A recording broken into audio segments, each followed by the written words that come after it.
पहा मी लावून दाखवते. मी अशा हेअरस्टाईल घेऊनच ठेवलेल्या आहेत. या पद्धतीनं या घड्या करत जायचं. अशी सगळी एकत्र ठेवलेली प्लेट्स केलेली आपली साडी जाईल हँगरला. निदान या फेस्टिव्ह सीझन मध्ये तरी बंद करा.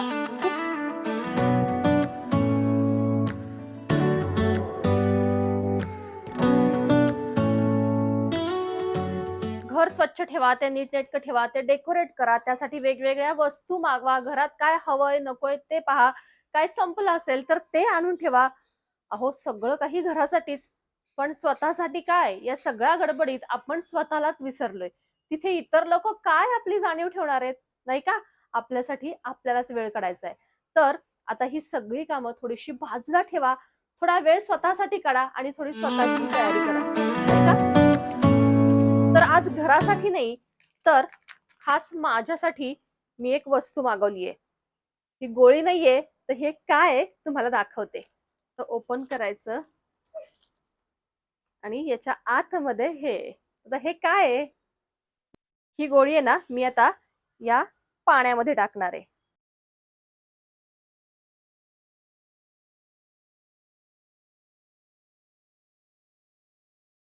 आता हे असं पहा, सगळं व्यवस्थित ओपन झालेलं आहे. आणि आता हे काय आहे? एक फंटास्टिक गोष्ट आहे जी आपल्या सगळ्यांच्या उपयोगी येणार आहे. हे मी ओपन करते.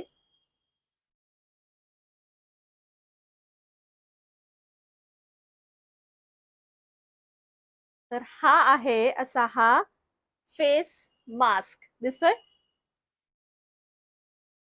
तर ज्या वेळेस कधी आपल्याला असं छान रिलॅक्स व्हावंसं वाटेल, आपल्याला काहीतरी मास्क जर चेहऱ्याला लावायचा असेल ना, तर त्यावेळेस हा मास्क वापरायचा. अगदी व्यवस्थित चेहऱ्यावर बसतो. पहा मी लावून दाखवते. हा, तर हे पहा असा व्यवस्थित मास्क चेहऱ्यावरती आपल्या बसलेला आहे.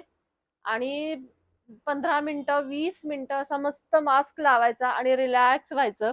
आता हे जर हा मास्क मी ज्या पाण्यात टाकला होता, त्या पाण्यामध्ये मी थोडंसं रोज वॉटर टाकलं होतं आणि त्यामध्ये हा मास्क मी डीप केला आणि तो असा मस्त लावलेला आहे. तुम्हाला जर जो कुठला मास्क लावायचा असेल, म्हणजे समजा काकडीचा ज्यूस काढलाय किंवा आपला बटाट्याचा ज्यूस काढलाय, तो त्यामध्ये टाकायचा आणि त्यामध्ये हा मास्क बुडवायचा ज्यूस मध्ये आणि मस्त त्या सगळ्या मास्क मध्ये तो ज्यूस ऍब्झॉर्ब होईल आणि आपल्या चेहऱ्यावरती टाकायचा आणि असं मस्त रिलॅक्स 10-15 मिनिटं बसायचं. छान वाटतं.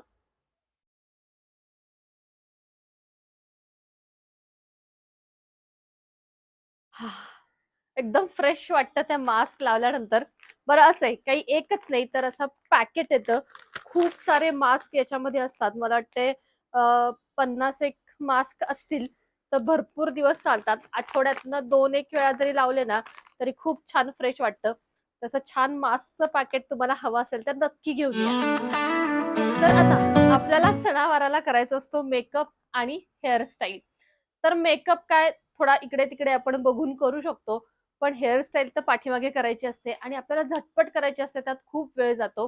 तर त्यामुळे मी एक आयडिया केलेली आहे, ती म्हणजे मी अशा हेअरस्टाईल घेऊनच ठेवलेल्या आहेत. ते पहा, ही अशी लॉंग हेअरसाठी आहे आणि अ, ही आहे शॉर्ट हेअरसाठी.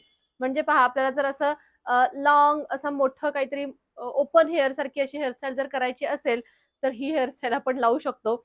आणि याचा प्लस पॉइंट म्हणजे ना, याला विशेष काहीच करायचं नाहीये. याला पहा असा क्लचर आहे, दिसतोय? तर हा क्लचर आहे आणि हे फक्त आपल्याला पाठीमागे लावायचंय. खूप सुंदर दिसतं. माझ्या मागे 1-2 व्हिडिओमध्ये मी लावलं होतं, तुम्ही पाहिलं असेल. तर मी तुम्हाला लावून पण दाखवते पहा. तर आपले नेहमीचे केस घ्यायचे फक्त. आता पुढून ठीक आहे, थोडंफार तुम्हाला ऍडजस्टमेंट पुढून करायची असेल तर ती हेअरस्टाईल वेगळी करावीच लागेल. पण पाठीमागून छान लुक येण्यासाठी पहा मी फक्त आता हे पाठीमागे केस माझे असे फक्त गुंडाळून घेतलेले आहेत आणि आता हा जो क्लचर आहे ना, तो फक्त मी पहा इथे पाठीमागे याला लावणार आहे असा, या पद्धतीनं. हे पहा, एकदम रिअल हेअर वाटतात ना? पहा एकदम मस्त असा छान लुक येतो पाठीमागून. थोडेसे असे पुढे केस घेतले तरी हरकत नाही.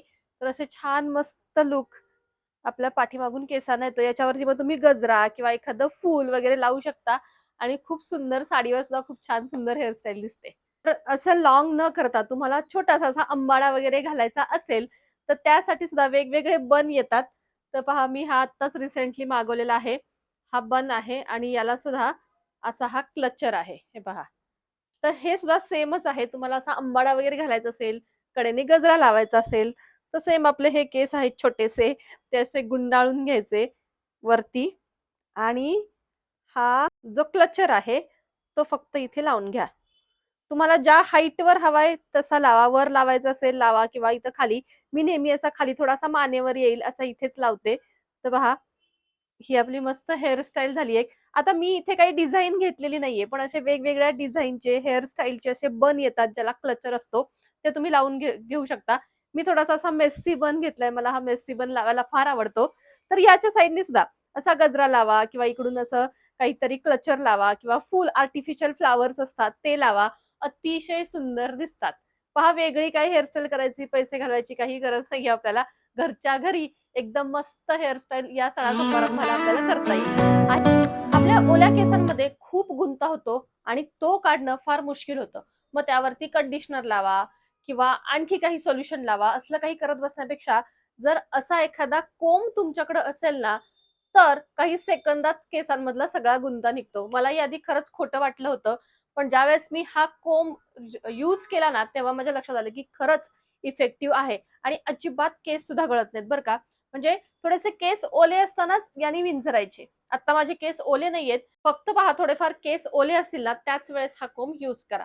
तर याची लिंक मी दिलेली आहे. तुम्ही जरूर चेकआउट करा. आता कोणताही सण म्हटलं की साडी नेसणं आलंच आणि साडी सुद्धा झटपट आणि व्यवस्थित नेसायला यायलाच हवी. पण साडी नेसताना वेळ जातो ते म्हणजे प्लेटिंग करण्यात. पदर असेल, निऱ्या असेल तर यामध्ये वेळ जातो. तर आता साडीचं प्री प्लेटिंग कसं करून ठेवायचं याचा व्हिडिओ आपल्या चॅनलवरती ऑलरेडी आहे. तो तुम्ही पाहू शकता. पण एवढं प्री प्लेटिंग करण्यापेक्षा अगदीच गडबडीत जरी तुम्ही आधी फक्त पदराचं प्लेटिंग करून ठेवलं ना, तरी देखील ते फार उपयोगाला येतं. किंवा आता मी तुम्हाला जी पद्धत आता दाखवणार आहे ना, त्या पद्धतीने तुम्ही अगदी साडी नेसताना सुद्धा झटपट प्लेटिंग करू शकता. तर आपल्याला काय करायचंय पहा. थोड्याशा अशा हाताने आधीच प्लेट्स करून घ्यायच्या. ठीक आहे. अशा प्लेट्स केल्या की काय करायचं आपल्याला एखाद्या डोअरचा वगैरे असा आधार घ्यायचा. प्लेट्स केलेल्या अशा आता एखादा क्लचर वगैरे घ्यायचा आणि इथे वरती हा पदर अडकवून घ्यायचा. आता इथे या अशा घड्या झालेल्या आहेत तर आपल्या हाताचं थोडं थोडं अंतर घ्यायचं आणि पहा या अशा पद्धतीने या घड्या करत जायचं. हे पहा अशा अगदी एकसारख्या घड्या घालून घ्यायच्या. खूप छान प्लेट्स होतात एकसारख्या. आणि मग या सगळ्या प्लेट्स अशा जुळवून घ्यायच्या. आपण हाताच्या अंतराने अशा प्लेट्स घेतल्यामुळे व्यवस्थित अशा हे पहा प्लेट्स पडतात इकडे पण आणि ह्या अशा प्रेस करून घ्यायच्या आणि इथे एक पिन लावायची. Good good. तर मेन आपल्या साडीचा पदरच असतो. तो असा छान सिक्युअर करून घेतला की मग काय बाकीची साडी नेसायला आपल्याला जास्त वेळ लागत नाही. आता पहा हा पदर आपण असं व्यवस्थित करून घेतलेला आहे.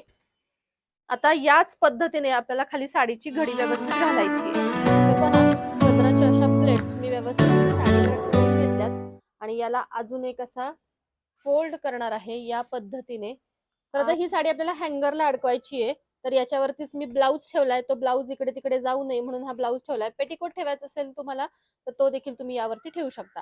आता हा फोल्ड यावरती आणि हा दुसरा फोल्ड आहे तो असा या हँगर मध्ये आत घालायचा. तर पहा अशा पद्धतीने साडी याच्या आपण आतमध्ये पदराच्या प्लेट्स पाडलेल्या आहेत. साडी, ब्लाऊज आणि पेटिकोट सगळं या हँगर मध्ये येईल. आणि आता ही अशी सगळी एकत्र ठेवलेली प्लेट्स केलेली आपली साडी जाईल हँगरला. तर अशा पद्धतीने थोडीशी तयारी करून ठेवली ना तर झटपट सणाच्या दिवशी आपल्याला साडी नेसता येईल. आणि आता सगळ्यात महत्वाचं, घरामध्ये जर तुम्ही गाऊन वापरत असाल ना, तर निदान या फेस्टिव्ह सीझन मध्ये तरी बंद करा. खूप खराब दिसतं आपल्या घरामध्ये, सारखं कोणी ना कोणीतरी येत जात असतं आणि खूप वेगळ्या वाइब्स असतात आणि त्यामध्ये आपण गाऊन घालून बसायचं, ते बरोबर वाटत नाही. तर गाऊन ऐवजी ना आपण छान छान असे मॅक्सी ड्रेस घरी वापरू शकतो. गाऊन पेक्षा सुद्धा खूप कम्फर्टेबल आणि गाऊन पेक्षा सुद्धा अगदी स्वस्त मिळणारे ₹500 आत तुम्हाला असे मॅक्सी ड्रेसेस मिळतात. मी डिस्क्रिप्शन बॉक्समध्ये तुम्हाला बऱ्याचशा अशा मॅक्सी ड्रेसची लिंक देखील देते. तुम्ही पहा तुम्हाला कोणता आवडतोय तो आणि त्यानुसार तुमच्या साईजनुसार तुम्ही खरेदी करा. खूप छान, म्हणजे आपल्याला कम्फर्टेबलही वाटतं आणि दिसायलाही छान दिसतं, नाही का? पण म्हणजे असं काही कंपल्शन नाहीये. एरवी तर आपण गाऊन वापरतोच. पण तरीही या फेस्टिव्ह सीझनमध्ये आपणही असे छान-छान ड्रेसेस जर घातले ना, तर आपल्यालाही छान वाइब्स येतात आणि छान वाटतं एकंदरीत काम करायला सुद्धा, नाही का? कामाच्या गडबडीत स्वतःसाठी पण अशा छोट्या-छोट्या काही गोष्टी ना करायच्या असतात. फक्त तुम्ही घर, घर, घर, घरच करत बसलात ना, तर ऐन सणात मग तुम्हाला थोडंसं बोरिंग वाटेल किंवा असा उत्साह कमी होईल, नाही का? कारण स्वतःसाठी तुम्ही काहीच केलेलं नसतं. तर मधून-अधून हीच घरातली कामं करता-करता, सणांची सगळी तयारी करता-करता असं थोडंफार आपल्याकडेही लक्ष द्या. म्हणजे कसं सणाच्या काळात आपलाही उत्साह मेंटेन राहील. तर मैत्रिणींनो, आजचा व्हिडिओ खास आपल्या सगळ्या गृहिणींसाठी होता. छोट्या-छोट्याशा टिप्स होत्या, पण त्या फार महत्त्वाच्या आहेत असं मला वाटतं. त्या जर तुम्ही फॉलो केलात तर पहा नक्कीच फरक दिसेल. तर आजचा आपला व्हिडिओ आवडला असेल तर नेहमीप्रमाणे लाईक करा, शेअर करा आणि चॅनलवर नवीन असाल तर सबस्क्राईब देखील. भेटू पुन्हा एकदा नवीनच्या व्हिडिओमध्ये. तोपर्यंत बाय बाय.